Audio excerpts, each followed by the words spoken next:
Hello and welcome back to the Stuyvesant podcast. I'm Alan. I'm Shayon. And I'm John. And we're joined by I'm Jonathan. So Schneiderman. Yes. Cool. Yeah. So Yeah, you're going to be John and you're going to be Jonathan? All yeah, right. clearing it up. I'm Jonathan Mintut. He's Jonathan Schneiderman. And No there's one gonna really be cares two who you are, Johns, John. I'm sorry. I guess. So I'm Jonathan, to be clear, and he's John. And you Yeah. can probably tell apart the voices. Anyway, okay, let's get started. So, the first thing that comes to mind Oh no. when I think of you Okay. is your Aaron Burr phase. Let's talk about that. I stand by that as a phase that I am. Whoa, still you're gonna in. have to run that back. Yeah, well, Explain. what is an Aaron Burr Oh, okay. phase? Okay, I So- want you to explain it, and then I want him to All right. explain it after. Okay, well, Okay. so when I was a sophomore on Facebook, I would just see this kid named Aaron Burr, and obviously I knew The dude that he shot wasn't Hamilton. actually Aaron Burr, but I was You sure? intrigued. I was like, Oh my God, you were that guy? I was that guy. Jesus. hey, what's that? But no. I want to hear. Okay, yeah, no. You provide context. I'm a big fan of the hit Broadway musical Hamilton because I have so many controversial opinions, and I think my mom wouldn't let me use my real Facebook, my real name on Facebook or something to that effect. Why In not? any case, my first privacy concerns, whatever. In any event, when I had a Facebook account, it was on the condition that I had a fake name, and I chose Aaron Burr. And when I changed it to Jonathan Schneiderman, Facebook shut down my account after a month, having detected that someone had been using a fake name for something. And so the account I have now is hooked up to my school email account. And when I graduate from here, I'm going to have to link it up to my college account, and I'm just going to have to keep email jumping. Can you do that? I mean, can't you just yeah. make another You can Facebook? keep email jumping. Also- Well, it won't let me use my personal account, like my Yeah. personal Gmail account, because for some reason it still has that Gmail account saved to the deleted Aaron Burr Well, yeah, that's how account. Facebook works. I mean, Yeah. you could just Facebook like keeps their- make another email But now, hold on, right? do you only have one personal email account? Because I have like 3. I only have one personal Okay, email account. that's, Why do you wait? You only have one? That's very minimalist of you. That's damn it. I'm Cheyenne and I have 20. I literally have like 16. Well, that's because you Why? do. Yeah, how do you even he remember does- the passwords for all of them? He does hinky dinky stuff on the side. I don't do hinky. Oh, That's nah. such a weird way of phrasing. anything. Yeah, I don't know what that means, man. No, There's like, a lot of things popping up in my head. I man. started like using the internet and stuff when I was like 5. I didn't know what I was doing. I like named it like weird stuff. Nah. Like, My parents wouldn't let me near a computer at 5. They're Really? like, it's gonna hurt your head and stuff like that. I was allowed to Probably. get a Google account when I was 11, so I could use the hip social media network that all the other kids in class were using, Right. which was Google Plus. oh man, I was so excited to be part of just that. opened up Google Plus was a big thing in my middle Plus school. was huge. Jeez, yeah. We didn't even use Facebook. It was just Google Plus, and I still there's a have my lot of Facebook. like cringy stuff. You know how your account is totally On new? that. Mine's the complete opposite. I opened mine when I was like 8. So like I regularly get stuff that's like 9 years ago, and I just look back and I'm screwed for college. Like that's just Oh no! like it's. I get that I wasn't stuff from my PC mom's to say the account, least. and it's just all adorable. I Like was what? only adorable, like photos of my first day in 6th grade, which pops up okay. every year, and it's just nice. Oh yeah, no, that's nothing but sunshine. Yeah, and you get rainbows. like great memories. I feel disgusted by myself when I go back. Yeah, but just to jump back onto Hamilton. always something I support. Yeah, so How'd you score tickets? How'd you score tickets? Hold on. Hey, Wait, yo. That's a question I have. No, I have an Okay, fine, I have go. a question first. Are you aware of all the like revisionist history things about him and how like he was the best of the best, but I think that the musical should not be read, and I think it does get read this way, but that's not its own fault. Right. As an accurate telling of exactly what happened in American Right, history. Like, right. for instance, it entirely underplays the extent to which Hamilton was almost a monarchist. right. But I think the musical is valuable both for like specific issue reasons. Like the establishment of the National Bank was really important. Hamilton's policies were genuinely important in getting America off the ground and running. That's not an idiom. But also in a more general sense, the goal of the show is to make American history about the ideas and to make it something that people like until 7th grade when it came out. I thought of American history as just a bunch of old racist dead white guys, and I had zero interest in it. The only way I was interested in reading history, American history, was through like the Howard Zinn lens, and the Howard Zinn lens is a legitimate lens.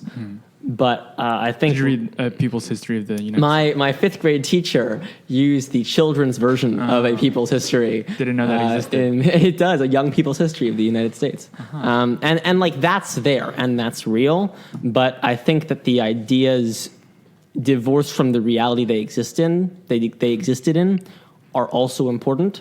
And the fact that even though now we can look at it and say, well, they really didn't change a lot of the power structures. They were incredibly racist. They were incredibly sexist. Hamilton, in particular, was very elitist.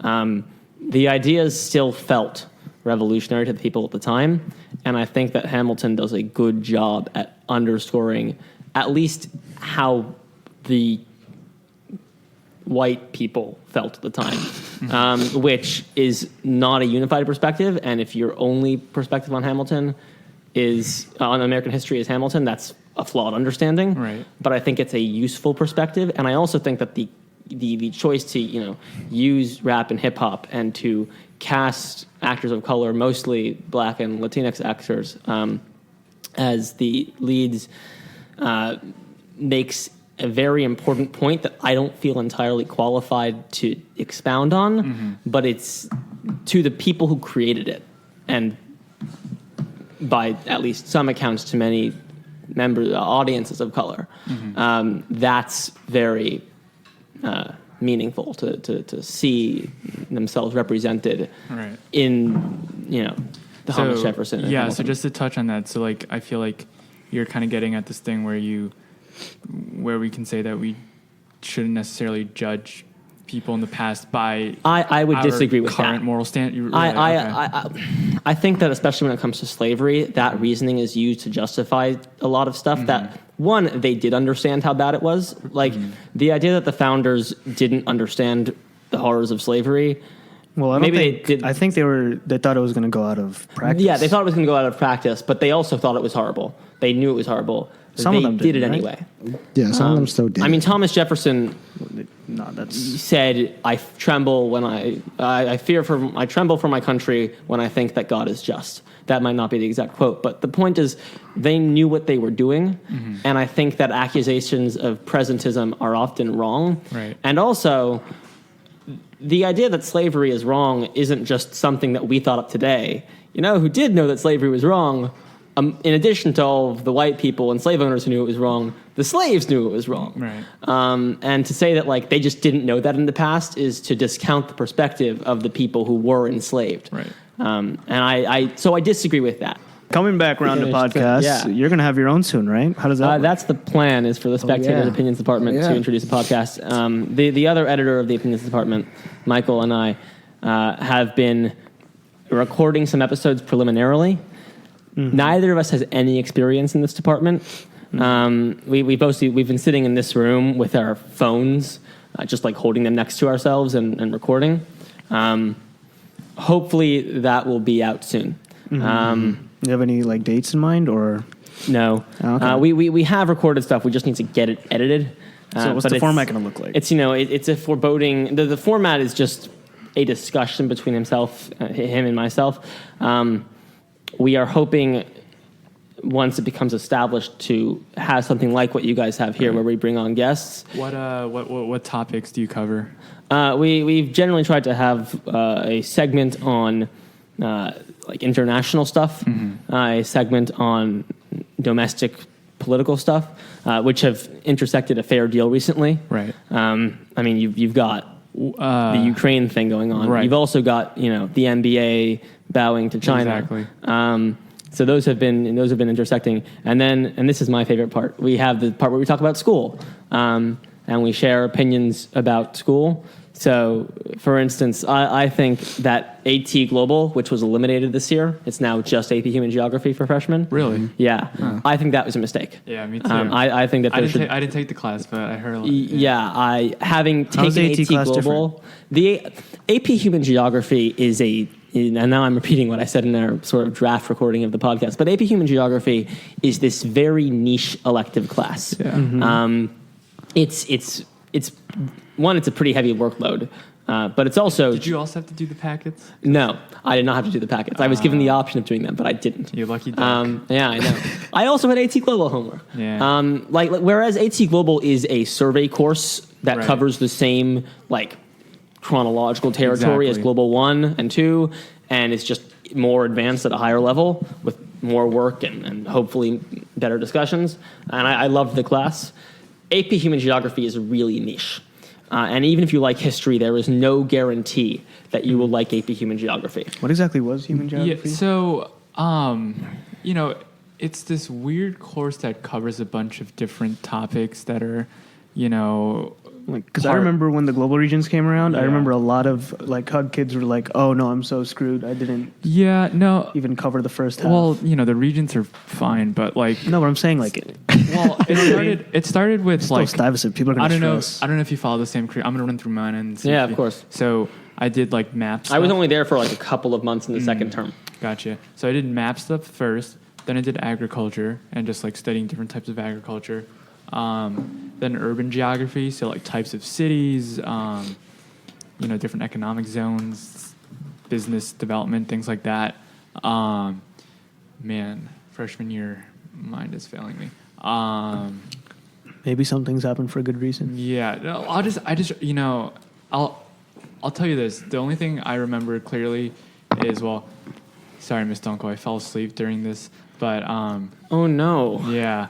Could you imagine? It was. She's a dean now too. Yeah, it Oh, was I'd be something scared about if I was you. urban development. And I remember this helping me 2 years down the road during 11th grade during my National History Day project, where I had to talk about Lincoln Center and urban renewal with the San Juan Hill neighborhood and how it was destroyed to create Lincoln. Okay, enough about that. All I know is that it kind of, it just, I felt like human geography was this weird class that kind of helped me understand that better. Yeah, but I don't I know if it was the same. I wasn't there for any of those Right, units, right. and I'm not sure I could tell you exactly what units I was there for because it was so weird.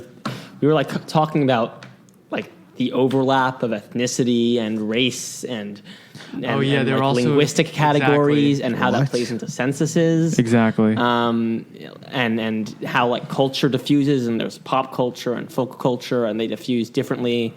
It's a very strange class, and it does not cover the same territory as a global history class. Not and at all. In my a culture opinion, it class. probably should be a single section senior elective. Yeah. Because they- the way they you used make to it sound teach makes sense, to yeah.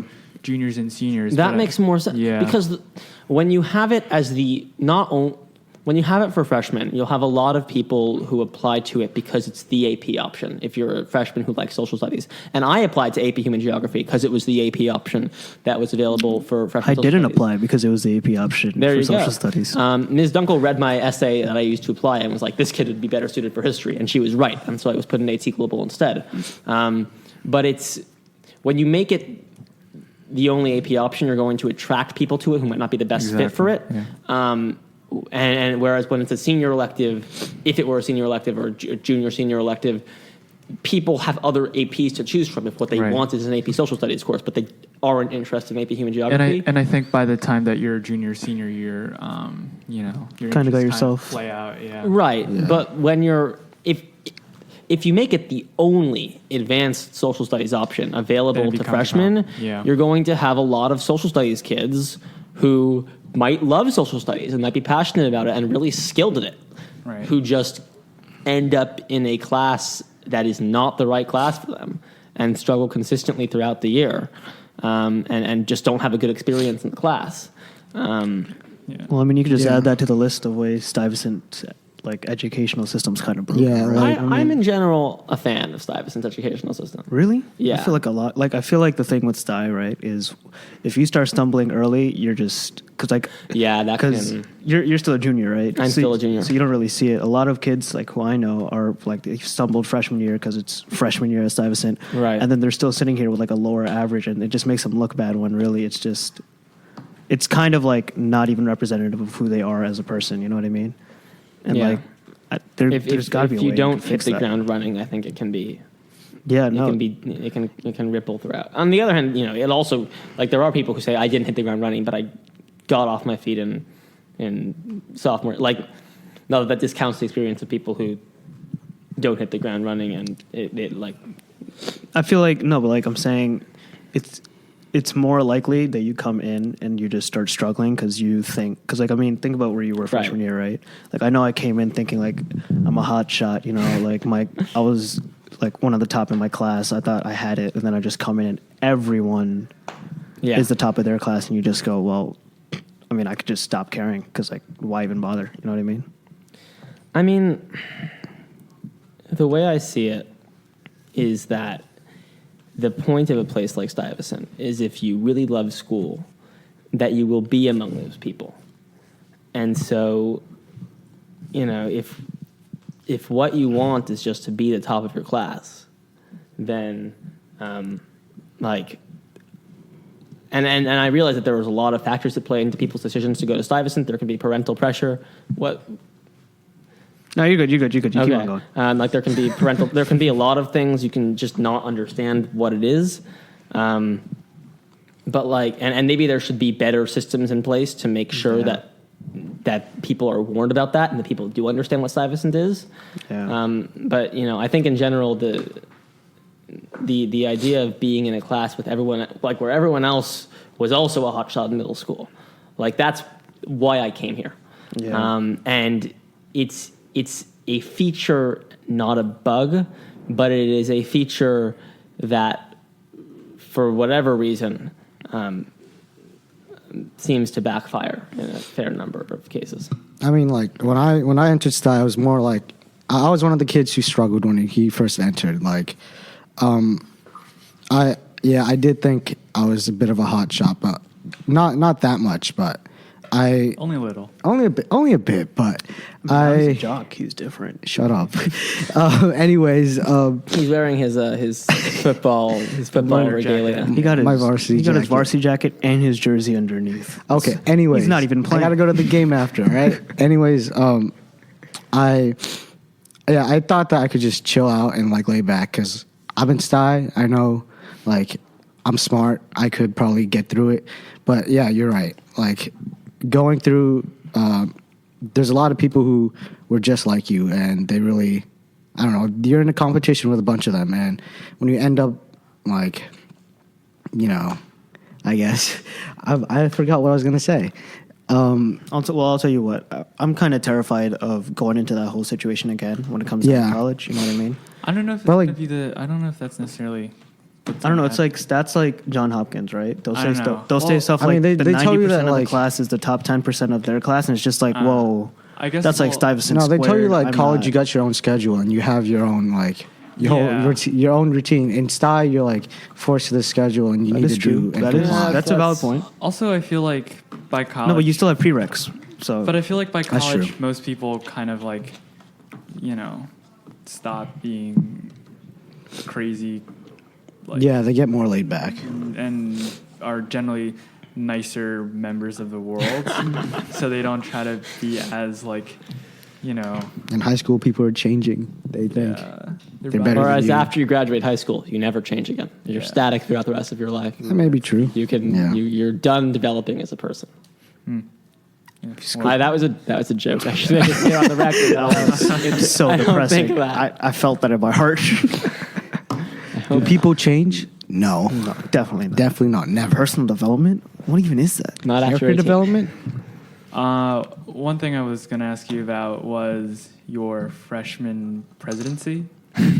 What motivated you to run? Sorry, No, go ahead. Shayon Shayon also also ran.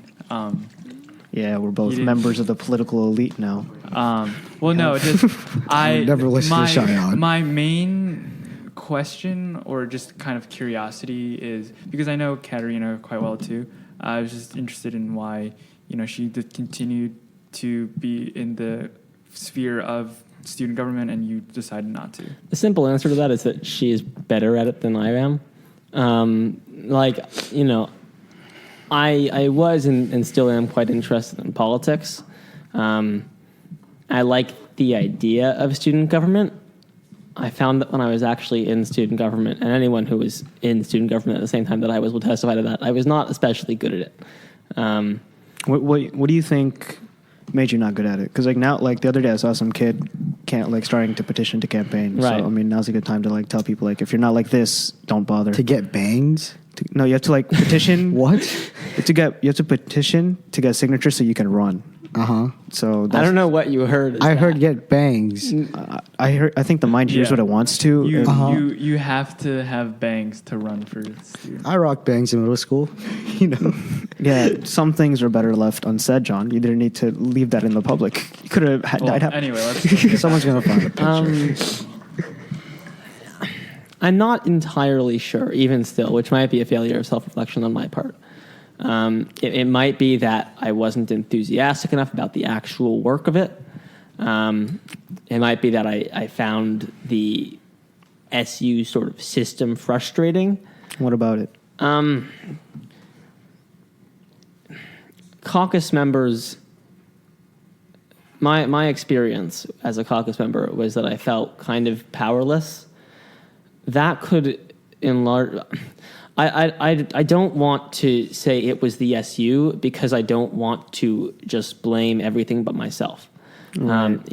It's quite possible, probable even, that most of what happened, most of the reason for my not being a terribly good freshman caucus vice-president boils down to just I don't work well in that kind of bureaucracy, whatever that kind of bureaucracy is. The one thing I specifically remember not being good at was running meetings. I was not good, and I actually don't know why that is, because you're an editor now. I'm now the editor of the opinions department, and when we have meetings, they go well. And we have made a concerted effort as part of Michael and I, in our time as editors, to have more meetings, and it's an effort that has come to fruition, and they go well. They're successful. But at the time, I was just Katerina would have an agenda and she'd be very focused, and I just wasn't. I would play Eric Whitaker. In retrospect, I definitely should have joined the Spec at the beginning of my freshman year, joined the STC at the beginning of my freshman year. Instead, I jumped into student government and Model UN, and those activities are both great, and I have a lot of respect for the people who do them. For sure. But they are not not good your cup of tea. fits. Neither turned out to be a cup of tea. I quit Model UN in January of freshman year. I realized I just didn't like the process of doing conferences. And It's expensive. I was actually reluctant to leave the ticket, but I was convinced that I should. And in retrospect, that was absolutely correct. Right. I should not have run for sophomore college. As soon as I was convinced, I was like, this is the right decision. And when I saw the sophomore caucus election, I was so glad that I was no longer involved in that process.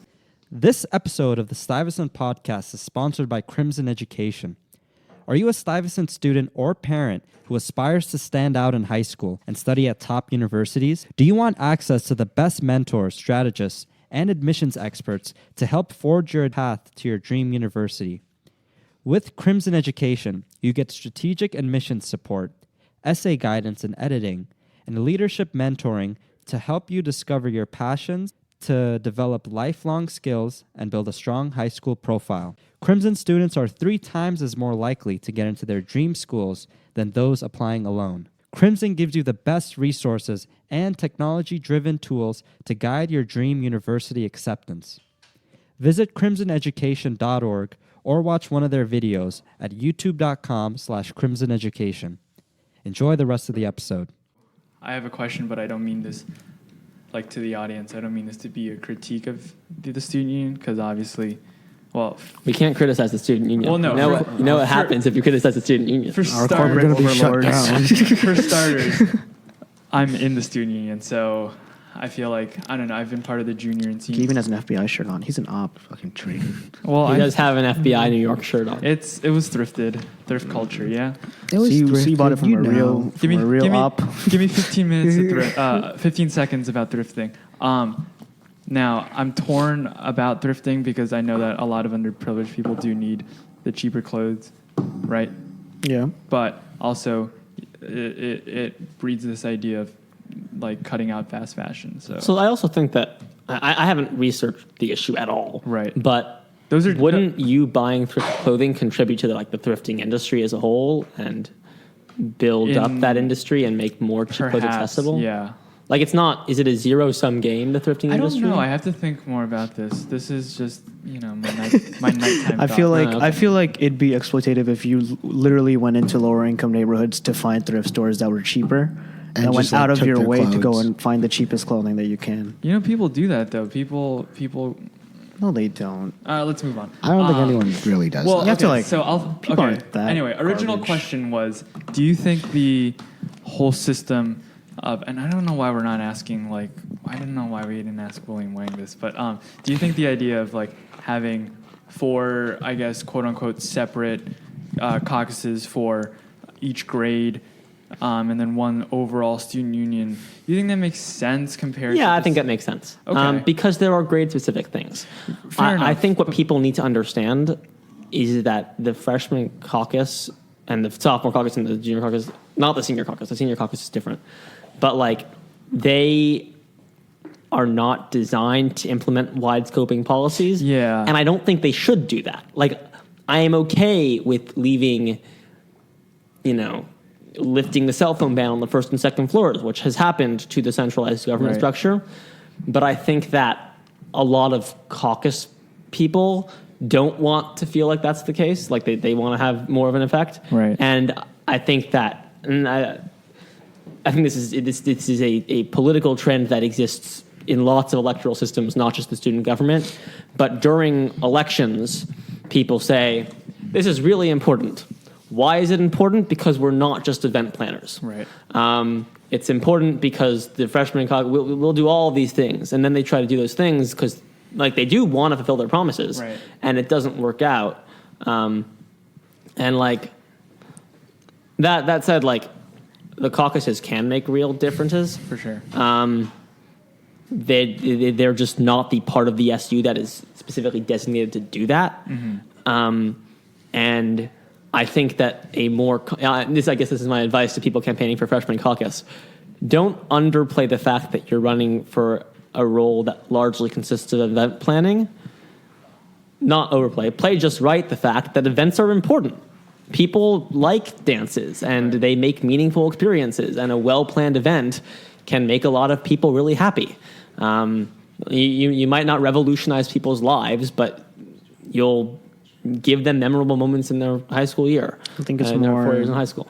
I think it's more like the chances are that they overplay themselves because they don't know about the structure. You That's know what I mean? also quite possible. That 'Cause people I remember genuinely- when I ran on a platform of just basically changing everything, right? And it's just like I didn't get elected, probably for good reason. You know what I mean? I'm not even close to a bureaucrat in any sense of the word. But I'm saying It's I clear definitely bureaucrats are great and important. no, yeah, Just no. most It's people just aren't also into I'm it. Yeah. like you know what I mean. Like I- you did. It wasn't like you, and it wasn't like my cup of tea. and you know what I yeah, mean? exactly. But I definitely thought that I had the power because no one told me like, well, you're gonna have like checks and balances here. You know what I mean? I mean, Katerina and I ran on a sort of platform of we can't really promise you anything, and we're not going to pretend that we can. And I think that is maybe this is jingoistic because it's basically what we did, but I think that that's the best approach. Is say, look, we are running for a position that is a student position. We're not running for principal. We can't arrange to have music played in the hallways. We can't arrange for you to. That'd be a cool senior prank. We can't arrange for you to Just like blasting a Bluetooth speaker? have surveys happens all of the time. teachers' goodness that are like the results of which are published publicly. The teachers' union would stand firmly against that, and the administration was down there. And I think that that's probably the right approach for at least freshman caucus campaigns. I mean, like, relating it back to Alan's question about, like, 4 different senior caucuses. No. I mean, 4 different grade caucuses. It's like a valid thing because, you know, when people run, they always make these promises that usually kind of overlap with grades too, which are like, I'm going to fix the escalators, or gym freeze if you are on a sports team or something like that. And it's more of these are like problems that most people care about and will probably get you elected if you touch upon them.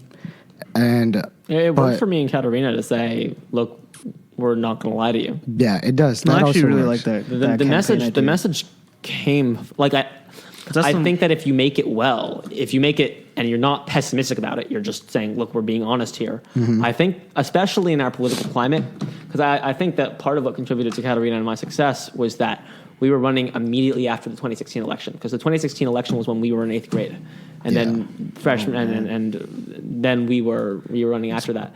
And I think, especially after that election, people were kind of tired, and people were like, we don't want. We kind of just want honesty, you know? Yeah. And I think it's an electable platform. I think it's a good platform. And I also want to make, like, event. I'm sort of using the term event broadly. It doesn't have to mean like a school dance. Katarina and Ayala introduced, Ayala is the current junior series. caucus pro. In addition to the lecture series, they created a pen pal program. Oh yeah, I've heard about that. In coordination with, like, that's a big deal. Right, for sure. An international, with the language department, pen pal program is a serious thing. Mm-hmm. It's just not sweeping structural changes. Right. But yeah, I guess that does make sense. Like grade-wise change. Yeah, for sure. Well, what was your? Well, let's just transition into something that you are more comfortable about, right? Like Okay. STC, like the STC, STC, right? I love the STC. How'd that come about? I mean, I've always been a theater kid. The reason I didn't do 1776, which was the first show in my freshman year, is that in middle school, I did Model UN in middle school, and it was very different from high school Model UN. Mm-hmm. And the way it was there was that you either did the show or you did Model UN. And I was kind of secretly doing both during 7th grade. And then the director of the musical found out. It's like, you can't do this anymore. And I was like, okay. And then in 8th grade, I just did Model UN. Okay. And I sort of had that mindset coming into freshman year. Mm-hmm. And so I didn't try out for 1776. Mm-hmm. And in retrospect, not doing 1776 is probably my single biggest regret about Sty. Like the violin. It's a good show. I wish I had done it. And like, I don't regret doing Model UN because I think I learned something about myself. I learned that that's not something I want to do. I don't regret doing student government because even though it wasn't a far echoing success, it was a valuable experience. And I'm proud of some of the stuff I did. We did get a lecture series. We got Congressman Gerald Nadler to come in and talk to students. I'm proud of doing that. We got John Kasich. So that was like that. That's cool. That was you. That was us. Good job. I should give credit to Hugo Smith, who is a member of our caucus. He's in the light and sound crew now. He was a big he was like the main player in getting that to happen within the caucus. Shout out to Hugo. But it was a policy that we had orchestrated, and I'm proud of that, and I don't regret doing it. I do very much regret not doing 1776. Mm-hmm. Well, you also have to take into account, like, you had this growth, right, by finding out what you. Yeah, I mean, maybe if you did do 1776, you wouldn't have been so invested down the line in the right, the and maybe appreciate it more. I think it's good to try out new things. That said, if I could go back in time and give my freshman movie one piece of advice, would be like, in addition to Model UN, you can do, because Model UN, it wasn't just that I should have done 1776. Model UN didn't conflict with 1776. Mm-hmm. The first conference I remember was like about the same time as the show itself, and which means that most of the rehearsals wouldn't have interfered at all with doing Model UN. If I could go back in time and give, August of 2017 me one piece of advice, it would be Aaron Burr, and give Aaron Burr one piece of advice. I stand by that. It would be For someone who talks a lot about Hamilton, for someone who talks a lot about like what Hamilton did, why'd you go with Aaron Burr? I think Aaron Burr is the protagonist of Hamilton, and also he was. I don't want to say he was better. He did, kill the guy. Yeah. But he. Oh well, positives and negatives. He as he is characterized in Hamilton, I think he's the protagonist. And in some ways, I think that he's more of a developed character, and he speaks more to me and like my insecurities. Like Hamilton is more of a force of nature than anything else in the show. Like he puts out stuff. He's not perfect. He's absolutely a terribly flawed person, fatally eventually. But he's also like this force of nature. Burr, this person who wants to accomplish a lot, was maybe, a hot shot when he was young, but who just doesn't manage to break in. Right. And sometimes that's for his own faults. He's always waiting. He's never acting, but he does like when. And I don't know how true this is to history at all, but there's the moment in. Oh my God, I'm forgetting the name of the song that features where Washington is introduced. I haven't listened to the musical in a long time. But, Burr is coming in to see Washington to try to like get into that into that area. And Hamilton just bursts in and Burr is shown the door. Mm-hmm. And that speaks more to like I'm not scared especially of like being brilliant but cheating on my wife. I'm more scared of mediocrity. And Burr speaks to that more. He's also a bit more esoteric, and I like being esoteric. Oh yeah, that's always the best thing to. Yeah, I mean my Instagram handle is still Senator _ Burr. Nice. I stand by that. Well, someday there's going to be a real Senator Burr, and you really. There is currently a real Senator Burr. There is Senator Richard Burr, I think of North Carolina. You should. I have been that. accidentally tagged. Yeah, that's one time. That's an investment. That's an investment piece you just made. I should just buy Senator Smith. Senator. When we were messaging you for getting on this podcast, I messaged through Instagram. Yeah, we messaged through Instagram, and it was one about follow us on Instagram, by the way. Shameless promo. But you were saying at Sty Podcast. Yeah, anyways, if you follow me on Instagram after hearing this, I may or may not approve your follow request. That's kind of sporadic. Why would you do that? Hefty.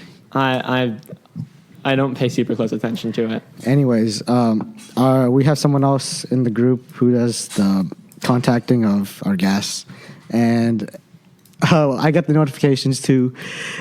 And immediately when I got the notification, I was like, "Who the hell is this? Senator Burr? Who's messaging us?" And everyone just called me an idiot at the end of it, but it's fine. Oh, I'm sorry, guys. He's not an idiot. He just Maybe I my am. real. How is he to know? It's not my real name. Fair enough. I wish I went to see Hamilton. My dad won the lottery. Oh. And so we got triple digits. We got front row seats for $10. It was God. It was almost the entirety of the original cast was there. Jonathan Groff was gone, and Anthony Ramos and Jasmine Cephas Jones were not there that night. But other than that, it was the original cast. So my memory fails me, but we were like talking about something before we talked about Hamilton. Wait, hold on. Favorite song, and then we'll get back from Hamilton. Yeah. The Room Where It Happens. Okay. So I feel like that's a common one. nobody knows. It is like liking Hamilton. It is not an unpopular opinion. Fair enough. What were we talking about? I cannot. We were talking about student government. Right, but then after that, I was going to ask you about your time in SDC. What makes that so SDC. Oh, yeah, So I auditioned for the winter drama in freshman year, which had it had a small cast. I'm not terrific. Like I enjoy acting. I'm like decently good at it. I like it a lot, but like in terms of becoming a character, like I basically just do what if I were this person. And I didn't get into All My Sons. I did get into the spring comedy though, which was Peter and the Starcatcher, and I was very excited. For sure. I also think that not getting into All My Sons made STC like more desirable because humans are irrational and like things that we can't have. So like after I didn't get into All My Sons, I really wanted to be in whatever the spring comedy was. And I did get in, and it was a lot of fun. It was just a really fun time. I'm using the word fun a lot because it was fun. I like being funny. I'm not. I often fail at it. Me too. But I feel the same way. Yeah, I think it's. You do improv when you're up there, or is it just by the book?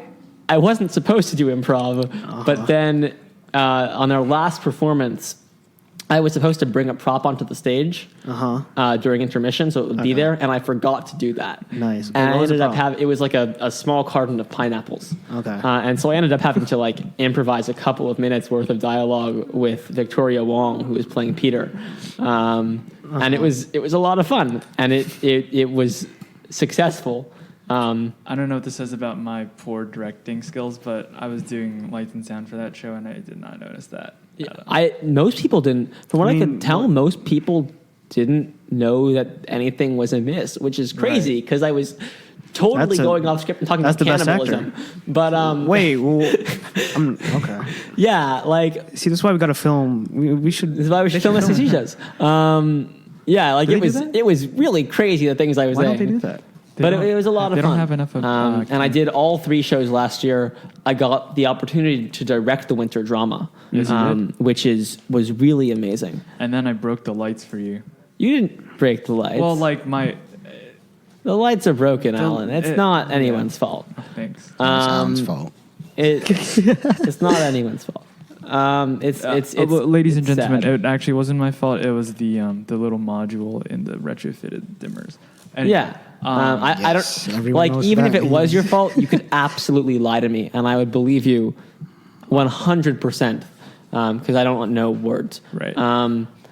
That was a lot of fun, Well, here's. and then I did the spring comedy, and now I'm not in the musical, which is sad. But I'll ask you this. So, as my co-host can attest, I often scream in their face a lot out of excitement and things like that. Jesus You know Christ. what's really funny? All the what's really time. funny? I just get like I'm just unfazed by it now. If Alan's not screaming in my face, I feel like something's wrong with him. Well, okay, so what I'm trying to get at is I feel like as it's like a senior bucket list kind of thing, but it's also something that I've been like kind of wanting to do. I feel like I shoulda, woulda, could in the future. Shoulda, woulda, coulda. Tried out for the winter drama, but my only gripe with that is I feel like normal people, or like not normal people, but like 'cause, careful, yeah.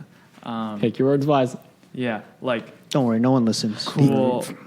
Wait, no, now I'm getting distracted. Just like people who haven't acted before in a play or a The uncultured. musical, yeah, that don't really know how to memorize lines, and I feel like that would be me. And I just like even Shakespeare's soliloquy, I would try be to honest, remember. I'm not very good at remembering lines, as my castmates and directors from A Midsummer Night's Dream will tell you. That's what I'm terrified of. I mean, yeah. that's I a tried to do viable speech. excuse, though. I tried to do speech for speech and debate, and I just could not Couldn't. memorize anything. Yeah, I would like especially if what you want is just to do it because for the experience. Right. Well, I'm gonna try out. Yeah, right. And when you audition, and I say this is useful not just for you, but for anyone, the form they give you at the audition generally says pick whether you want to audition for a big role, a small role, medium-sized role. And I think I'm going to audition for the winter drama, but I have a lot going on, and I'm probably going to select small role. Right. Because, I can only make it to rehearsal 3 days a week. It's busy all around. Junior year grind. Yeah, junior year grind. I'm probably going to audition for the winter drama in the small role, and I want other people to know that that's a thing you can do. Mm-hmm. You can, if you want to do theater, but you are scared to take the jump, you're not going. There is a way to audition and not run the risk of being told, "Great, you're now the lead of the show, and you have to memorize 400 lines in 3 weeks." Go. Yeah. Also, sort of secret, but I'm putting it on the internet. Again, no one listens. So. No longer a secret. You can always cut this all in post. We got new Sennheiser mics for the wireless bell packs. No way. Yes. Yeah, well, Sennheiser mics? yeah, I know. Oh, if I only knew what that meant. I be know it saying means stuff new like that. I know it means new mic packs, which is Well, no, the mic, Probably the bell packs are the same. Those are the industry standard, actually, the QLXD. no, but I'm talking about the bell pack as the whole thing because I'm uneducated. Oh yeah, no. Those are Me too. the company that makes those. I don't know how I feel about that. Anyway, I kind of want to wear it, right? I want to wear the mic, and I want my voice to be digitally modulated into the sound system. Have you considered like asking if you can introduce the show one night and walk on and be like, "Hi, I'm Alan." Oh no, that would go totally wrong. That would go totally wrong. Yeah. Don't you need to be in the back the whole time? No. I could do it, but I would get distracted so easily, and then start trying to do stand-up comedy, and it would just be really Oh, bad. that's I feel like you should go for it. Yeah. Make sure it's thematic, so I mean, it looks I'd be like it's pretty part of it. you entertained. can, I'm you not can like gonna lie. bring notes. No, you can't bring up notes. Have an No. index card. If you're introducing a show, yeah, you can. No, that feels cheap. Alternatively, you can That say, feel- "Hi, I'm Alan. This is the show. We're very proud of it. Bye." Alternatively, we could kind of make it into like an Eric Andre kind of thing, where it's like That's- That's far. for our next guest. See, I would get it. I'm pretty sure For our everyone next here would guest, get it. please introduce Jonathan Schneiderman. I have seen some Eric Andre memes and some amusing clips, but I would not get it. I'm sorry. No. I find them See what I very mean? funny. And also, the students have a sort of chance of getting it. The parents, Yeah, they would be like. they would just go, "Whoa!" They let that guy near like mic? thousands of dollars of equipment. Also, I feel like I would lose credibility as the technical coordinator. Like, really, they put this dude in charge? The guy pretending? Yeah. Yeah, no, I'm saving your general reputation here. Yeah, dude. You've had 4 good years. You can't fumble at the finish line. Can't have the bad fifth year. What? What? That No, was don't worry about it. You'll that have a was a great super 6th senior- year though. Oh. What's the limit? Yeah, I'm reaching my 7th. I don't know what y'all talking about. Like seventh Leland gra- seventh grade, or- Well, on a serious 6th note, grade, actually. because that is like a real. I'm fairly certain that the state of New York will guarantee you an education until you're 21. oh. I think that's the age at which I'm not 100% sure, but I think that's the case, and it's a thing. Like, I know that we make fun of it a lot at this school, Yeah. but we really shouldn't. Like, it's a real thing, and I think it's because we don't get exposed to it. I think it's because we don't get it, and it's you see it.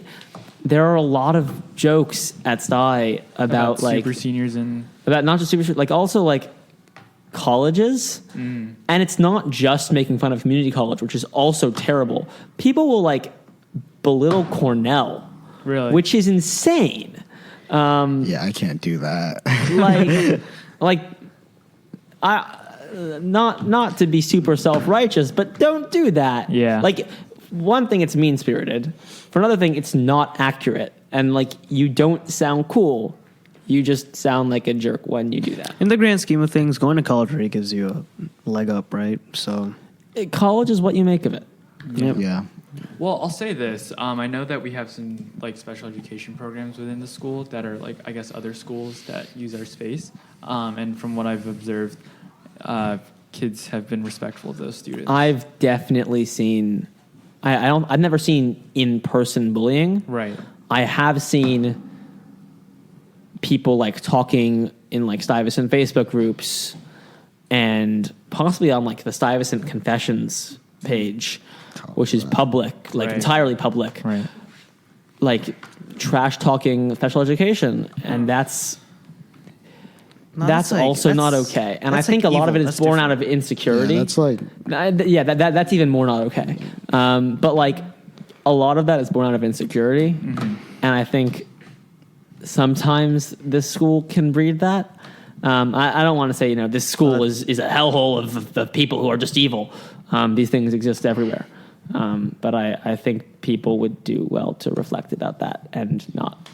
everyone should go read philosophy texts And realize that Plato is overrated. In Plato general. is I'm not just saying, overrated. Plato doesn't really matter in the grand scheme of things. Hey, But you know, Alan takes one class. I swear to God, man. You're in WPT, right? Yeah, my friend over there takes it too in the red. My Hello, man in the red. My teacher said that everything in modern, what did he say, is a footnote of Plato's Republic, right? who are you talking to, Alan? Yeah, what is... Is this Mr. Going Palazzo? on? Yeah. That's who your teacher is in WPT? Yeah, I'm talking to the general public and the void in Yeah. knowledge. All right, that makes sense. Shayon and I have very Let's passionate... pan the question to the audience. What is Alan talking about? Shayon and I have very passionate discussions about the validity of Plato's remarks. All I'm saying, he's just a very expensive middleman for Socrates. Like, and Socrates didn't even want a middleman. Socrates just wanted. Like, this is technical, and I don't want to talk. I'm not a nerd. Talking about technical... You're not a nerd. You're not a nerd. Okay. That's what I'm take away from this conversation. All right, that you're buddy. not a nerd. No, I'm let's, not. I'm not a nerd. Okay. I'm cool. I think. You're cool. I have some bad news for you about people with strong opinions about Plato. No. You know what? You might not. Well, you know the what? unintelligent one here. He's going to a football game later. Yeah. Nerd that, huh? Nerds can Oh. like football. Yeah, for the stats. You're not helping. You're not helping me out here, buddy. You know, I always... Okay, this is really... I'm just saying. Okay, we'll wrap it up real quick, but the yellow line or whatever, all the visuals on football and all the... Are you talking about the goalposts? No. The... Oh, he's talking about the I'm first talking about down. on TV. First down. I mean, line. I don't. Oh, watch, I oh. only watch the Super Bowl. Okay. But, yeah, I like but the Super Bowl. also all of the Oh man, you should watch the season. It's like the Super Bowl, but more. the broadcasting production behind any sports game, and even the sound techs, right? Who try to pick up sound from the field. from the players. There's like a whole different operation.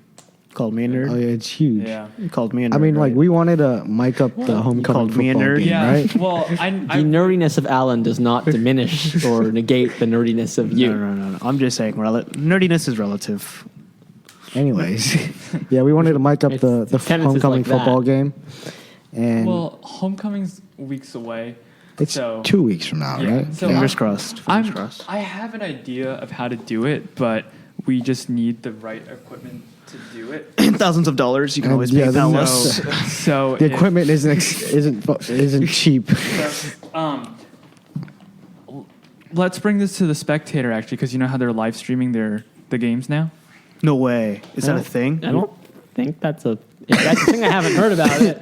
That's not the Oh, dude, sports dude, department. get- Sports department has been live streaming games. I believe that's so I had cool. no idea. It's actually really cool. in yeah. collaboration. I'm with going to the have some SU. very very angry sports editors. Yeah. When this episode comes out. If you want to Again, they don't listen. have Yeah, they probably don't listen to this. guys, stop undermining our podcast. Hey, we're allowed to, all right? All right, fair enough. This podcast sucks. No. If it'd be cool to have, location audio of people on the field talking.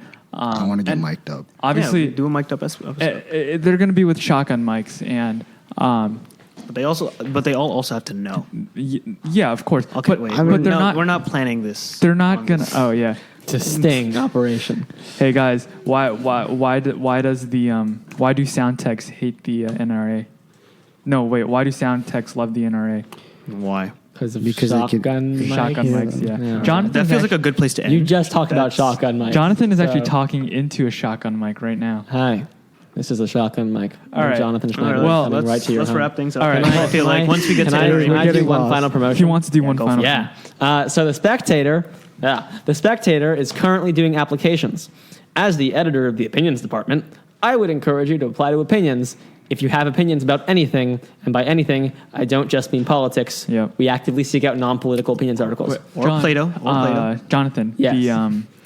For writing to make change by Miss Thomas's class, we're doing op-eds right now. I know. I have class in the same room, so I see your homework. Yeah. So my current op-ed is about like bike lanes and how we need. Did more you of them. really bust this man's promo? Yeah, you really No, did. he's promoting it.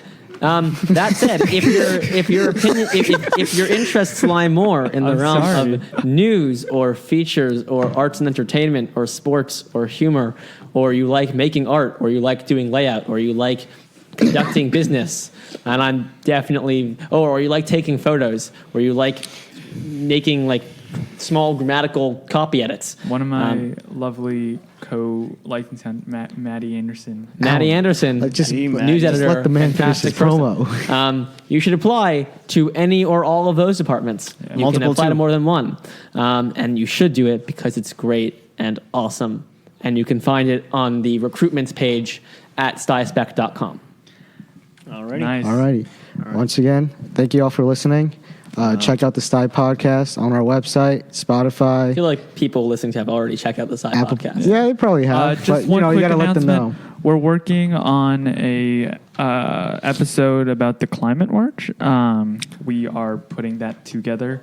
We have a lot of raw audio. Is that coming out before or after this episode? We'll figure it out.